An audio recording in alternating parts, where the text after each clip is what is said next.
Impact Siloé du vendredi 1er août 2025. Le sujet du jour est le suivant. Pour impacter le monde, il faut d'abord se transformer soi-même. Nous vous proposons de faire la lecture de l'épître de Saint Paul apôtre, le chapitre 12 et le verset 2. Soyez transformés par le renouvellement de l'intelligence.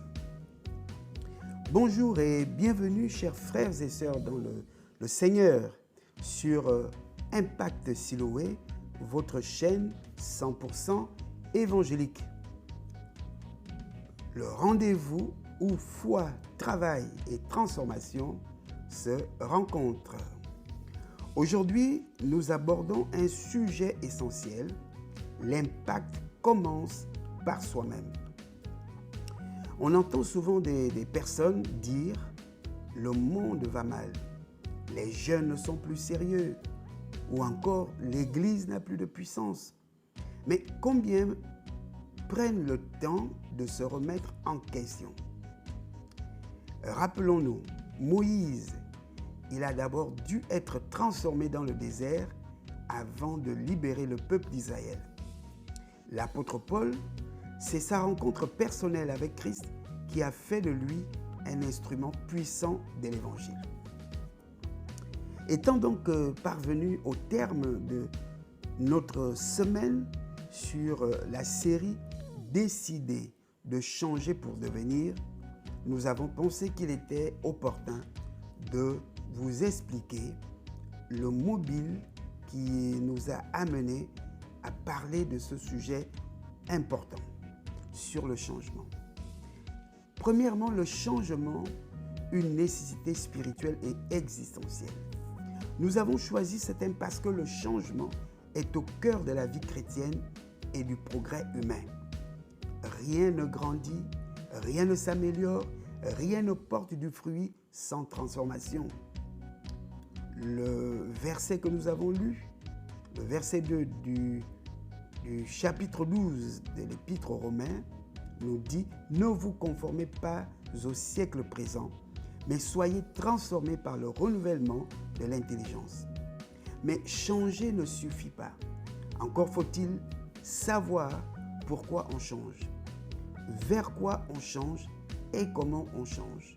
Le but n'est pas d'être instable, mais intentionnel. Deuxièmement, changer pour devenir. Le changement n'est pas un but en soi. On ne change pas juste pour changer. On change pour devenir quelqu'un, pour répondre à un appel divin, pour manifester une nouvelle identité, pour avancer vers sa destinée. Changer sans direction, c'est errer. Changer avec vision, c'est évoluer. Troisième raison, le changement est un processus, pas un événement. Un problème majeur aujourd'hui, c'est que beaucoup veulent des résultats immédiats, transformation instantanée, miracle soudain, percée sans préparation. Il est temps de mettre un terme à toute cette distraction évangélique. Parce que la Bible montre que Dieu travaille dans le processus. Joseph est passé par la fosse, la prison, puis le palais. Moïse a passé 40 ans au désert avant de libérer le peuple d'Israël. Le Seigneur Jésus lui-même a grandi en stature, en sagesse et en grâce, nous révèle l'évangile de Luc, le chapitre 2, le verset 52. Le vrai changement est durable lorsqu'il est enraciné dans un processus. Quatrième raison enfin, le principe biblique du EFA, c'est-à-dire être, faire et avoir. Beaucoup veulent avoir sans avoir appris à être ni à faire. Être, c'est-à-dire développer une identité, des valeurs, une maturité. Faire, poser des actes en cohérence avec ce que l'on est devenu. Avoir, c'est récolter les fruits en temps convenable. Rappelons-nous l'Ecclésiaste 3, toute chose sous le ciel, sous le soleil, arrive en son temps. Matthieu 7, 17 nous dit tout bon arbre porte des fruits. Et même le premier livre des psaumes nous dit que celui qui médite la parole de Dieu jour et nuit, il est comme un arbre planté près d'un courant d'eau qui porte son fruit en sa saison. Et tout ce qu'il fait lui réussit. Si tu veux avoir une vie prospère, commence par être une personne fidèle, disciplinée, sage. Puis fais ce que Dieu te confie avec excellence, pas avec nonchalance, pas avec comparaison, mais avec la conscience que Dieu nous voit, même là où l'homme ne nous voit pas. Bien-aimé, c'est l'ensemble de ces valeurs, de ces habitudes de vie que nous devons développer dorénavant et être cette personne transformée, développer ensuite nos compétences et espérer récolter des fruits.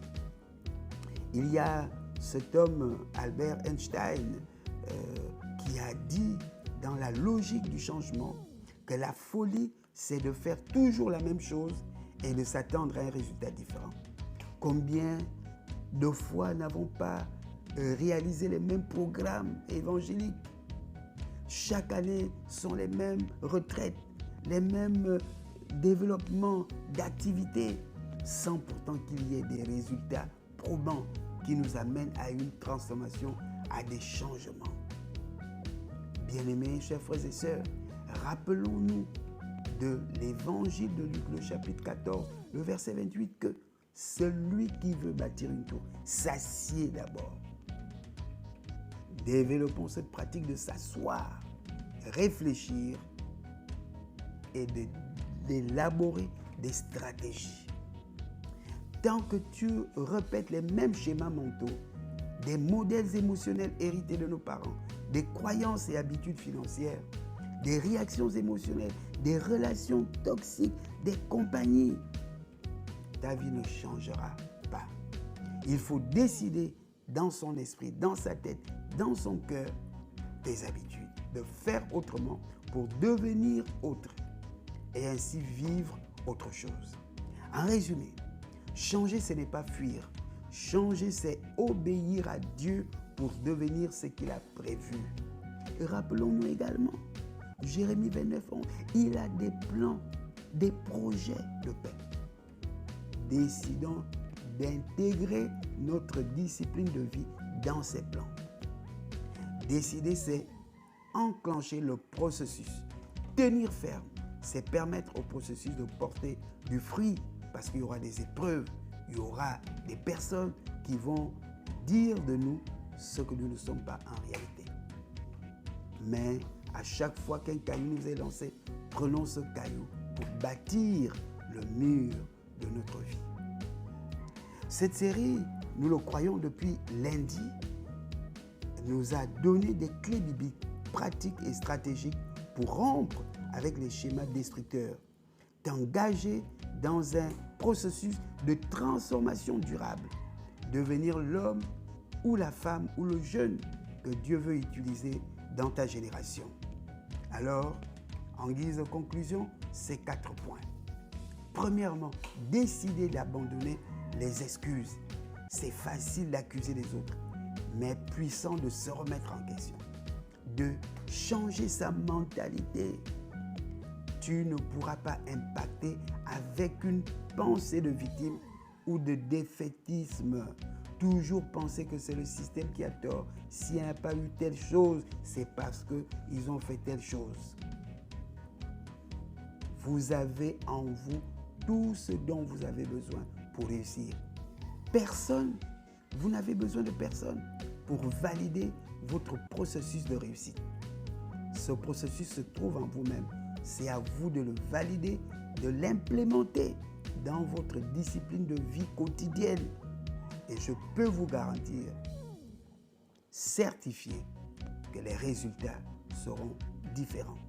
Être le modèle du changement qu'on prêche, l'authenticité attire plus que les discours.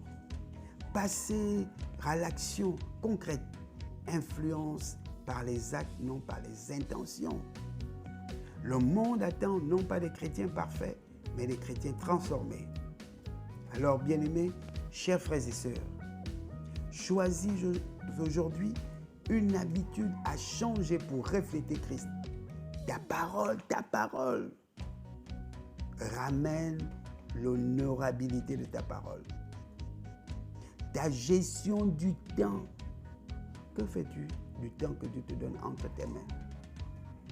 Tu le dilapides sur WhatsApp, sur Instagram, sur Facebook? Non, choisis de t'abonner à Impact Siloé et ameuble ton agenda de temps en intégrant ce programme. Ton attitude au travail révèle qui tu es en réalité. Merci d'avoir écouté cet épisode d'Impact Siloé. Si ce message t'a parlé, abonne-toi, partage et surtout commence aujourd'hui à être le changement que tu veux voir autour de toi. Que le Seigneur te bénisse abondamment et à nous retrouver prochainement. Amen.